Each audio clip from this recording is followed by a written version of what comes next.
دير بالمهل في الدنيا، الله يرحم لك الوالدين. كل شرب البس دير السدادر، شغلك هذاك.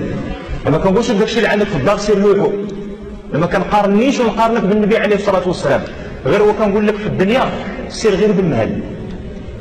ما تدخلش في الحرام على قبل الطلام، وما تدخلش في الحرام على قبل السياره، وما تدخلش في الحرام على قبل جوج حيوطه غتبنيهم وملي غادي تموت غتخليهم، والله ما ديهم معك. صبر وخذ بالاسباب، دير البركه اللي عليك، لكن وياك تحط يدك جهه الحرام، كويها وما تحطهاش جهه الحرام، قطعها وما تحطهاش جهه الحرام، حيت غتمشي وغنمشيو كلنا وغادي نخليوها كلها. شي الشمته في الدنيا شنو هي؟ هي انك ملي كتمشي تتخليها كلها، هذه الشمته الاولى. الشمته الثانيه هو انك ملي كتوقف عند سيدي ربي تحاسب عليها كلها، شي يكون غير كنا كنديوها نقولوا غنديوها ونتحاسبوا عليها، راه غتخليها كلها. اذا انت حطيتي يدك في الحرام الورثه غيديوها بارده،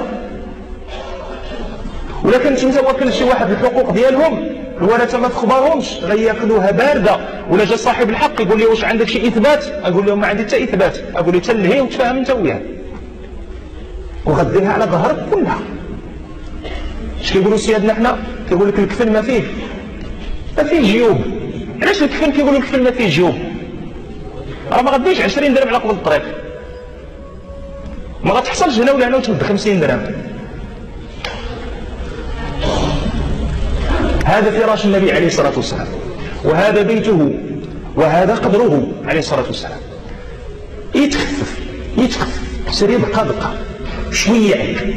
اللي داروا الكاطكاطات ماتوا، واللي كانوا كيضربوا على الكرويلة ماتوا، واللي كانوا كيضربوا كعبة على رجليهم ماتوا، وكل شيء مشى لهيه، وكل شيء خلى كل شيء هنا، وكل شيء غيتحاسب عليها لهيه. شي تضرب الملاير بالحلال الله يسهل عليك، وتضرب جدريات في الحرام والله الا يفكك منا واحد. قضيه فتح هكا غنشوفوا ان شاء الله المواقف اخرى مع النبي عليه الصلاه والسلام.